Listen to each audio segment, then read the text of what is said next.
देखिए 1E का पहला क्वेश्चन सत्य असत्य बताना है।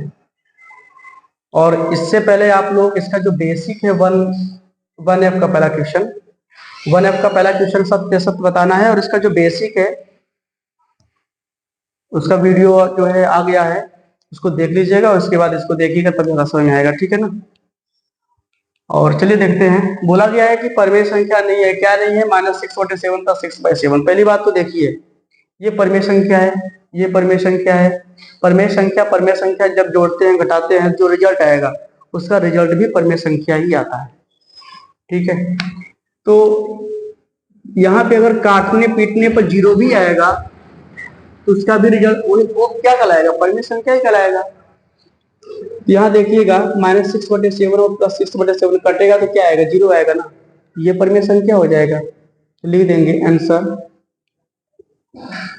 ये सत्य नहीं है, बोला गया है परमेय संख्या नहीं है, मतलब इसको सॉल्व करने पे बताओ रिजल्ट क्या आ रहा है? परमेय संख्या आ रहा है ना, इसका मतलब ये है कि ये सत्य नहीं है, असत्य है। असत्य क्यों है? क्योंकि जो कथन दिया गया है ना वो असत्य है, ठीक है। कर रहा है कि सवाल देखिए और इसको सॉल्व करिए, बताइए परमेय संख्या है कि नहीं है। और वो बोल रहा है कि परमेय संख्या नहीं है, लेकिन सवाल को सॉल्व करने पर आंसर कितना आएगा? जीरो आएगा। तो जीरो तो परमेय संख्या होता है, इस वजह से ये असत्य हो गया, ठीक है। बोला गया परमेय संख्याओं में योग का तत्समक अवयव, बेसिक क्लास में बताए हैं योग का तत्समक अवयव क्या होता है? शून्य होता है। और यहाँ पे देखो योग का तत्समक अवयव क्या होता है? शून्य है। इसका मतलब ये क्या है? सत्य है, ठीक है। तो लिख देंगे आंसर सत्य। फिर बोला है परमेय संख्या शून्य का योगात्मक प्रतिलोम नहीं होता है। शून्य का योगात्मक प्रतिलोम नहीं होता है। देखो योगात्मक प्रतिलोम क्या होता है, गुणात्मक प्रतिलोम क्या होता है, ये सब अच्छे तरीके से हम उसमें क्लियर कर चुके हैं, उसको देख लीजिएगा जरूर। ये हो जाएगा असत्य,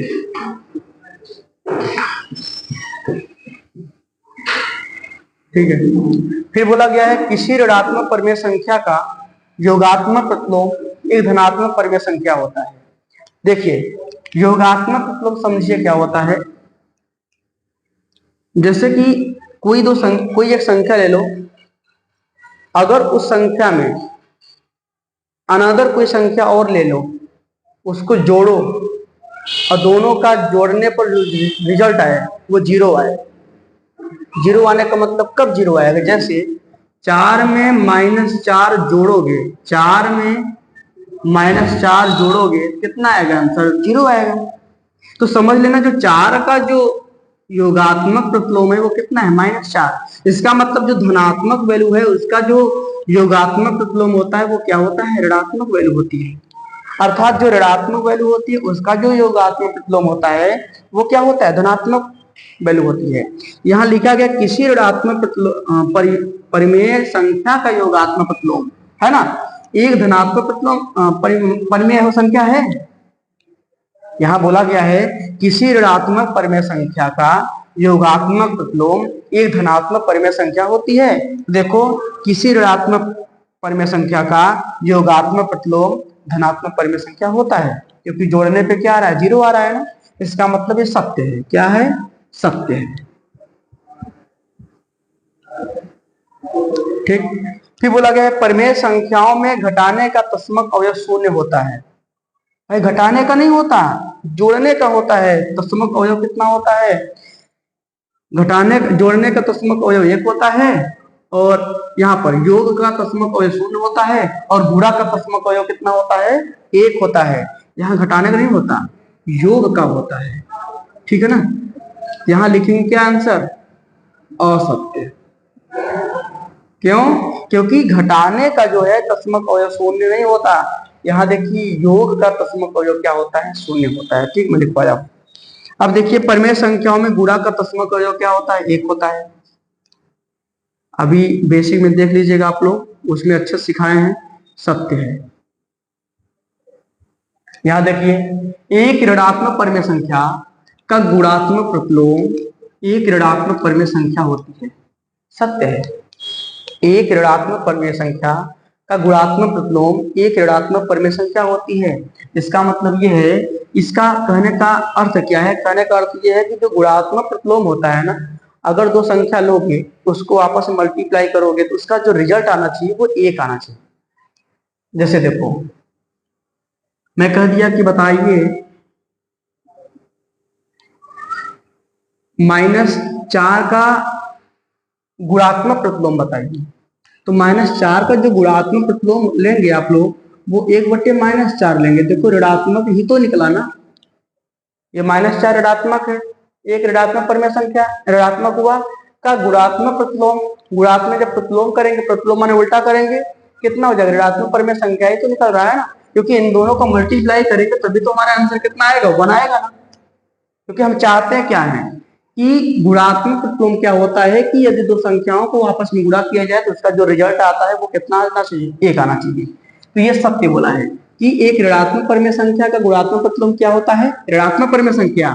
अगर यहाँ पे ये बोला होता कि एक धनात्मक परिमेय संख्या का गुणात्मक प्रतिलोम क्या होता है, तो आपको बताना पड़ता है धनात्मक परिमेय संख्या होता है। ठीक है ना? तो ये सत्य बोला है, यहाँ लिख देंगे सत्य।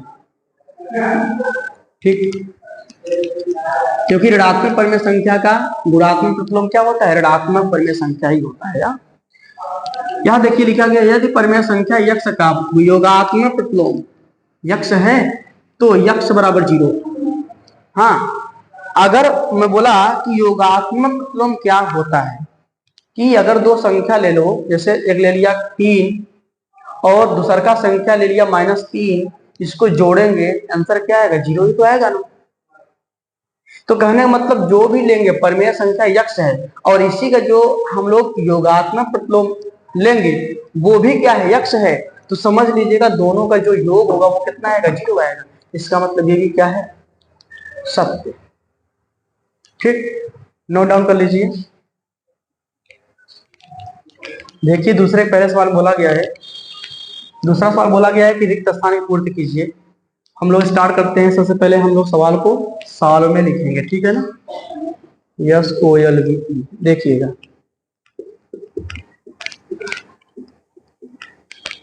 यहाँ साल में लिखते हैं। अब देखिए रिक्त स्थान की जगह हम कुछ मान देंगे, है ना, क्योंकि ऐसे सवाल हो चुके हैं कई सवाल, उसको देख लीजिएगा आप लोग। यहाँ पर देखिए क्या करेंगे, माना रिक्त स्थान बराबर यक्ष -5/12 प्लस यक्ष बराबर -5/12। यहाँ क्या करेंगे देखिएगा, ये यक्ष वाला पोर्शन एक तरफ करेंगे और जो नंबर है उसको एक तरफ कर देंगे, ठीक है ना? ठीक है, देखिएगा या ऐसे करिए, पहले ब्रैकेट को ब्रेक कर दीजिए ना, प्लस इंटू माने बराबर माइनस हो जाएगा, ठीक है ना?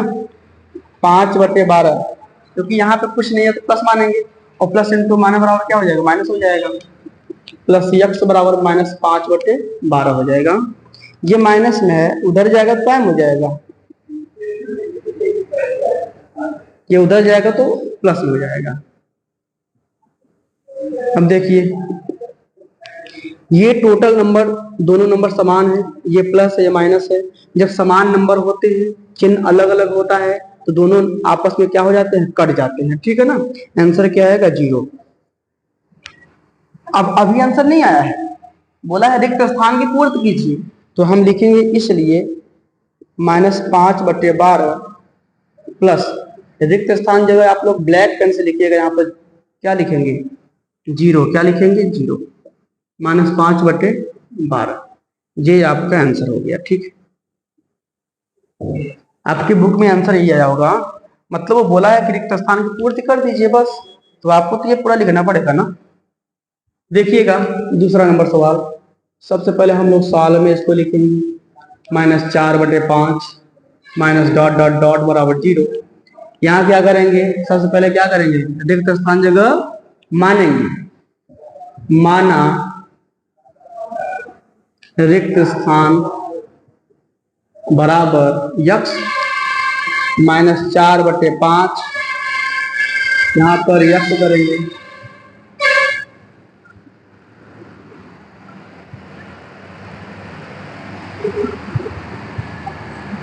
देखिएगा यहाँ पर क्या करते हैं, तो प्लस इंटू माइनस बराबर क्या हो जाएगा, माइनस। ठीक है, 4/5 माइनस एक्स बराबर 0। ये माइनस में उधर जाएगा तो क्या हो जाएगा, प्लस में हो जाएगा। इसको उधर करिए, -4/5 बराबर यक्स, यक्स बराबर -4/5 हो जाएगा। ठीक है, ये आंसर है। अभी इसको फिल करना है, लिखेंगे इसलिए -4/5 माइनस, यहाँ पे क्या करेंगे, कोष्टक लगाएंगे। ठीक है, क्योंकि माइनस पहले से लगा हुआ है ना। -4/5 बराबर 0। ये आपका क्या हो गया, आंसर हो गया। ठीक है, नोट डाउन कर लीजिए। देखिएगा इसमें तीसरी सवाल क्या कर रहा है, -1/2 inverse is equal to dot dot dot. यहां देखिए क्या करेंगे, पहले हम लोग सॉल्व लिखते हैं। सॉल्व में एक बार सवाल को नोट करेंगे। 1/-2 -1 बराबर डॉट डॉट डॉट। अब यहाँ रिक्त स्थान है, वहां क्या करेंगे, मानेंगे। माना रिक्त स्थान बराबर यक्स, 1/-2 -1 बराबर यक्स। क्या करेंगे, देखिएगा जब माइनस लगा होता है इसको हम घात का पोजीशन कहते हैं। ठीक है ना, जब माइनस लगा होता है तो क्या करते हैं, पलट देते हैं। -2/1 हो जाएगा तो घात जो चिन्ह है वो बदल जाएगा, वो प्लस में हो जाएगा। और 1 चाहे लिखो चाहे न लिखो। ठीक है ना, तो 1 को मैं हटा दे रहा हूं। तो नीचे भी क्या होता है, हर में चाहे 1 लिखो चाहे ना लिखो। तो -2 बराबर यक्स, इसको वैसे भी लिख सकते हैं, यक्स बराबर -2। ये हो गया आपका आंसर। लेकिन हमको इसको लिखना कैसे है, ऐसे, इसलिए -1/2 इनवर्स इज इक्वल टू, यहाँ क्या लिखेंगे, -2। ठीक है ना, ये आपका आंसर आया है। यहाँ देखिएगा चौथी सवाल में पहले हम लोग सवाल को नोट कर लेंगे। -2/3 into 3/4 inverse is equal to dot dot dot. यहाँ लिखेंगे रिक्त स्थान, रिक्त स्थान बराबर क्या, यक्स। क्या कर रहे हो, मान रहे हो ना। अब यहाँ क्या करेंगे, -2/3 3/4 इज इक्वल टू, यहाँ क्या लिखेंगे, यक्स लिखेंगे। अब देखिए रिक्त स्थान की जगह हमने यक्स तो मान लिया, लेकिन जो यहाँ पावर में देखो -1 है, उसको हम लोग सॉल्व करने के लिए क्या करेंगे, इसको पलट देंगे ना। तो अभी मत पलटिए, पहले इसको सॉल्व कर लेते हैं ना। देखिएगा यहाँ क्या करेंगे, 2 × 2 करेंगे, 2 दूनी 4 हो जाएगा। तो आएगा 3 × 3 और 3 दूनी 6। यहाँ माइनस है तो माइनस लिख दिया। यहाँ एक बात और क्लियर करना, यहाँ कोई चिन्ह नहीं है तो प्लस मानेंगे। अब प्लस इंटू माइनस बराबर माइनस हो जाएगा, क्योंकि चिन्ह का भी मल्टीप्लाई होता है। ठीक है ना, अब घात में क्या लगाए, -1 बराबर यक्स। जब इसको पलटेंगे तो घात का चिन्ह बदल जाएगा, तो 6/-3 बराबर यक्स। इसको ऐसे भी लिख सकते हो, यक्स बराबर 6/-3। यहाँ पे ऐसे लिख सकते हो ना। अब देखिए क्या करेंगे, इसको माइनस के चाहे ऊपर ही लिखे रहो, 3 × 3 3 दूनी 6 हो जाएगा। यक्स बराबर नीचे 1 चाहे लिखो चाहे ना लिखो, -2। ठीक, अब यहाँ हम लोग फिल करेंगे, भरेंगे, लिखेंगे इसलिए -2/3 इंटू 3/4 इज इक्वल टू यहाँ कुछ नहीं है तो क्या भरेंगे, -2। ये हमारा आंसर हो गया। नोट डाउन कर लीजिए। देखिए अब तीसरा सवाल बोला गया है, यक्स का मान बताइए या यक्स की वैल्यू ज्ञात करिए। तो सबसे पहले हम लोग क्या करते हैं, सॉल्व करते हैं। सॉल्व लिखेंगे SOLV। सॉल्व में एक बार इसको लिखो, 2/3 गुणते यक्स बराबर 1 हो जाएगा। अब ये देखो यहाँ पर ये गुणा में है, उधर जाएगा तो भाग में हो जाएगा। ठीक है, तो यक्स बराबर 1। देखिएगा यहाँ क्या करेंगे, यक्स बराबर 1, तो भाग में कर दीजिए, भाग का चिन्ह लगाइए, 2/3 लिख दीजिए, ठीक है ना। एक तरीका यहाँ सीखिएगा, क्या करते हैं हम लोग, जब भाग की जगह गुणा का चिन्ह लगाते हैं तो दाहिने वाला जो भी परिमेय संख्या लिखा रहेगा वो पलट जाता है, 3 ऊपर हो जाएगा, 2 नीचे हो जाएगा, ठीक है ना। तो लिख देंगे यक्स बराबर, अब मल्टीप्लाई कर लीजिए, 3 का नम 3 हो जाएगा और नीचे 2 है, 2 लिख दीजिए। ये हमारा क्या हो गया, यक्स का मान आ गया। यहाँ पे यक्स का मान आया है। अभी मैं क्या कर रहा था, रिक्त स्थान को फिल कर रहा था, तो वहां पर भी यक्स का मान आ रहा था, लेकिन वो फिल करने के बाद जो आंसर आएगा ना उसको लिखा जाता है आंसर, ठीक है ना। यहाँ देखिए इसको सॉल्व कर रहा हूं, साल में एक बार लिखो -3/4, यहाँ प्लस है, यक्स बराबर 0, ठीक है। अब ये क्या होगा, ये माइनस में है ना, देखिए अगर यहाँ कुछ नहीं है तो प्लस मानेंगे, प्लस इंटू माने बराबर क्या हो जाएगा, -3/4, यक्स बराबर 0 हो जाएगा। ये जब माइनस में है उधर जाएगा तो क्या हो जाएगा, प्लस में हो जाएगा, हो गया, इसका आंसर ही आ गया। यहाँ देखिएगा, इसको भी क्या करेंगे, सबसे पहले सॉल्व करेंगे, सॉल्व में इसको लिखेंगे बराबर 1। देखिएगा यहाँ फिर से क्या हो रहा है, मल्टीप्लाई, मल्टीप्लाई जब दिखेगा तो आपको क्या करना पड़ेगा, उधर भाग करना पड़ेगा, उधर जाएगा तो भाग हो जाएगा, भाग का चिन्ह ये होता है।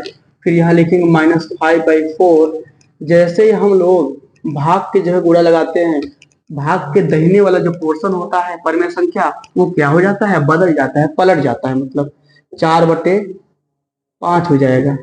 अब देखिए 4 का नम 4, 5 है तो 5 लिखा है, नीचे कुछ नहीं है ना यहाँ पर, तो डायरेक्ट 5 लिख दिया। अब यहाँ कुछ नहीं है तो प्लस मानेंगे, प्लस इंटू माने बराबर माइनस हो जाएगा।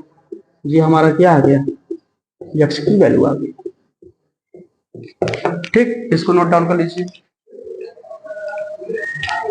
देखिए चौथी, पांचवी, छठवीं सवाल यहाँ पर बता रहा हूं, क्या होगा। सबसे पहले क्या करेंगे, नियम क्या है, सॉल्व लिखेंगे, उसमें सवाल को लिखना पड़ेगा। ये तरीका हमेशा याद रखिएगा, ठीक है ना। क्या हो जाएगा, यहाँ पर माइनस माइनस कट जाएगा, तो यक्स गुणते 6/7 बराबर 1। फिर क्या करेंगे, यहाँ पर गुणा है, उधर जाएगा तो क्या हो जाएगा, भाग हो जाएगा, 6/7। फिर जब यहाँ गुणा भाग है आ गया तो भाग के जगह गुणा बदलेंगे, तो बताया ना जस्ट, भाग वाले के जो दाहिने वाला नंबर होता है या परिमेय संख्या जो होती है वो पलट जाती है, 7/6 हो जाएगा। तो यक्स बराबर, अब मल्टीप्लाई करो, 7 का नम 7 और नीचे 6 है तो 6 लिख दीजिए, ठीक है ना। यहाँ पर 6 का मल्टीप्लाई इस वजह से नहीं कर रहा हूँ कि अगर नीचे कुछ नहीं मानोगे तो 1 है ना, तो 1 में जब 6 से मल्टीप्लाई करेंगे तो वही आएगा। ये हमारा क्या है, आंसर है। इसको भी सॉल्व करते हैं, क्या करेंगे, -5/4 और गुणते 4/-5। एक बार सवाल को लिखेंगे सॉल्व में। अब क्या करेंगे, डायरेक्ट मल्टीप्लाई कर दो, क्योंकि यक्स उधर है, पूरा नंबर एक साइड है और यक्स उधर है ना, एक साइड है, यहाँ कटेगा तो काट दो ना, 4 का नम 4, 4 का नम 4, ठीक है। 5 का नम 5, 5 का नम 5, तो आएगा, नीचे 1 चाहे लिखो चाहे ना लिखो, तो -1 गुणते क्या हो जाएगा, यहाँ ऊपर वाला चिन्ह क्या है, प्लस है, नीचे वाला चिन्ह क्या है, माइनस है। प्लस अपान माइनस क्या होता है, माइनस ही होता है, ठीक है ना। 1 आएगा, यक्स लिख दिया, क्योंकि काटने पर 1 ही आया है ना, तो माइनस इंटू माइनस बराबर प्लस हो जाएगा, प्लस चाहे लिखो चाहे ना लिखो, 1 1 जा 1। इसको वैसे भी लिख सकते हो, यक्स बराबर 1। ये हमारा क्या हो गया, आंसर हो गया, ठीक है ना। अब देखिएगा 6 नंबर सवाल इसका बोला गया है, तीसरे का। सबसे पहले हम लोग क्या करेंगे, सॉल्व करेंगे, सॉल्व में इसको लिखेंगे बराबर यक्स। यहाँ समझना, यहाँ पर भी देखो पूरा नंबर एक साइड है और यक्स एक साइड है, तो इसको डायरेक्ट सॉल्व करते हैं। यहाँ पर नहीं कटेगा, डायरेक्ट मल्टीप्लाई करेंगे, ठीक है ना। सबसे पहले मल्टीप्लाई किसका किया जाता है, चिन्ह का मल्टीप्लाई किया जाता है। यहाँ प्लस है तो प्लस इंटू माने बराबर माइनस हो जाएगा, 7×7 = 49, यहाँ 6×6 = 36। इसको वैसे भी लिख सकते हैं, यक्स बराबर -49/36। ये हमारा क्या आ गया, आंसर आ गया, ठीक। नोट डाउन कर लीजिए सब लोग। देखिए 4 नंबर सवाल में क्या बोला गया है, कि योगात्मक प्रतिलोम बताना है, और 5 नंबर सवाल में बोला गया है कि गुणात्मक प्रतिलोम बताना है। अगर आप लोग बेसिक क्लास जो मैं बताया हूँ 1F का देखे होंगे, इसको लगवाने की आवश्यकता नहीं थी, अपने आप लगा ले जाते, लेकिन फिर भी मैं एक हेल्प कर दे रहा हूँ। यहाँ समझिएगा, बोला गया है 1/2 का योगात्मक प्रतिलोम, यहाँ पे मैं लिख दे रहा हूँ योगात्मक प्रतिलोम। तो 1/2 का योगात्मक प्रतिलोम बराबर कितना हो जाएगा? तो योगात्मक प्रतिलोम को बताया हूं मैं, क्या करना पड़ेगा कि केवल चिन्ह बदल दो बस। चिन्ह देखो, यहाँ कुछ नहीं, प्लस मानेंगे, प्लस मानेंगे ना। अब इसको बदल दो, -1/2 हो जाएगा। 1/2 का जो योगात्मक प्रतिलोम आएगा वो कितना आएगा? -1/2 आएगा, ठीक है ना। जस्ट यहाँ पर भी वही करेंगे, -3/8 का योगात्मक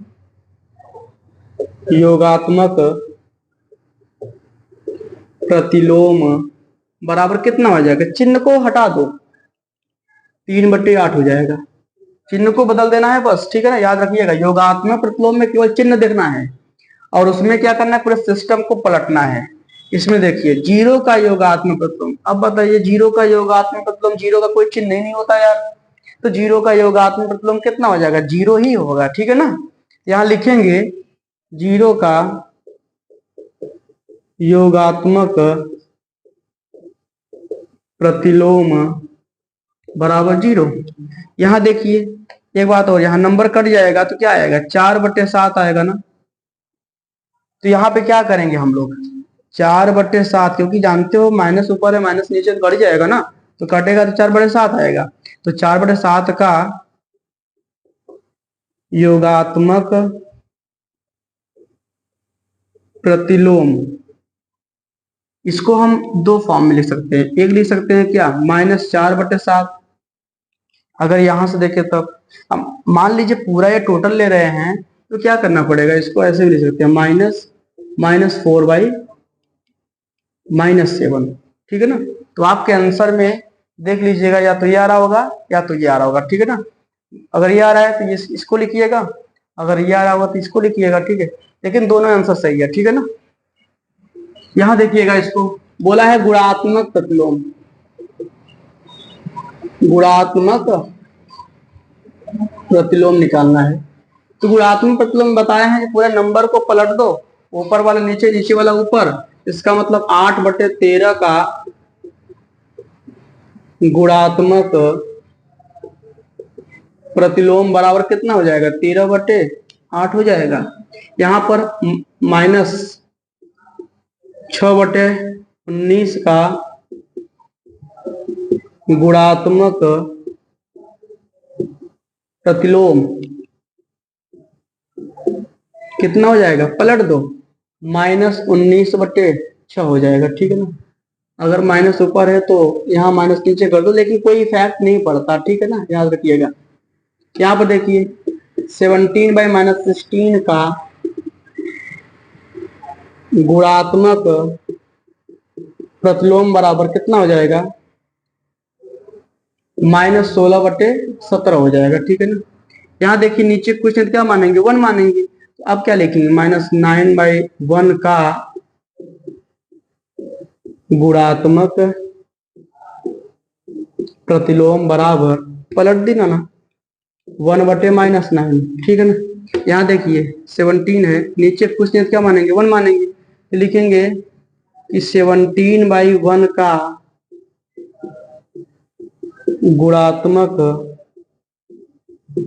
प्रतिलोम बराबर 1/17। अब इधर देखिएगा, ये सवाल पूछा गया है, गुणात्मक प्रतिलोम बताओ, ठीक है ना, 6वां सवाल। इसको कैसे करेंगे? पहले साल में लिखेंगे, 2/5 गुणते 9/4। अब इसको हल करेंगे पहले एक बार, 2 × 2, 2 दूनी 4, ये तो नहीं कटेगा, तो डायरेक्ट अब मल्टीप्लाई करेंगे, 9 × 9, 5 दूनी 10। अब इसका लिखेंगे का गुणात्मक प्रतिलोम बराबर, ऐसे लिखो, गुणात्मक प्रतिलोम बराबर 10/9, ठीक है। ये हमारा पूरा टोटल आंसर आ गया, ठीक है ना। इसको नोट कर लीजिएगा, और जो बेसिक है, बेसिक वाला जो वीडियो है वो जरूर देख लीजिएगा एक आध दो बार, ताकि ये और अच्छे तरीके से समझ में आ जाए, ठीक है ना। नोट डाउन कर लो। देखिए 1F का सबसे लास्ट नंबर सवाल, ठीक है, 6 नंबर सवाल ये बोला गया है कि सरल कीजिए। सबसे पहले हम लोग साल में लिख ले रहे हैं 5/-14 इंटू -3/-20 इंटू 0 इंटू -13/5। इसमें क्या करेंगे, सबसे पहला काम है तो डायरेक्ट आंसर 0 लिख दो, ठीक है, क्योंकि 0 से मल्टीप्लाई होगा सब आंसर 0 बना देगा, ठीक है ना। लेकिन हम लोग क्या करते हैं, थोड़ा सा स्टेप बाय स्टेप लगाते हैं, धीरे धीरे 0 बनाते हैं। देखो, क्योंकि हम जान रहे हैं कि 0 बनेगा ही बनेगा। ये कट जाएगा 3/20, अब 0 से मल्टीप्लाई होगा 0 आएगा। फिर क्या आएगा देखिएगा, -32, 5/-14 मल्टीप्लाई होगा 0 से 0 आएगा। फिर मल्टीप्लाई करिए, -32 मल्टीप्लाई करेंगे 0 आएगा आंसर, इससे मल्टीप्लाई करेंगे 0 आएगा। ये तो हो गया पहला स्टेप। अगर आपको जल्दी में करना है तो कुछ नहीं करना, देख रहे हैं। सेकेंड स्टेप में कैसे होगा, इसको पहले नोट कर लीजिए, -32, 5/-14 -3/-20 और फिर 0, फिर -13/5।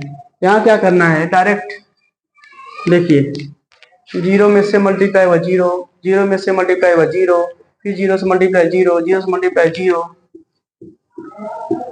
दोनों तरीका से हो गया, ठीक है ना। इसको नोट डाउन कर लीजिए।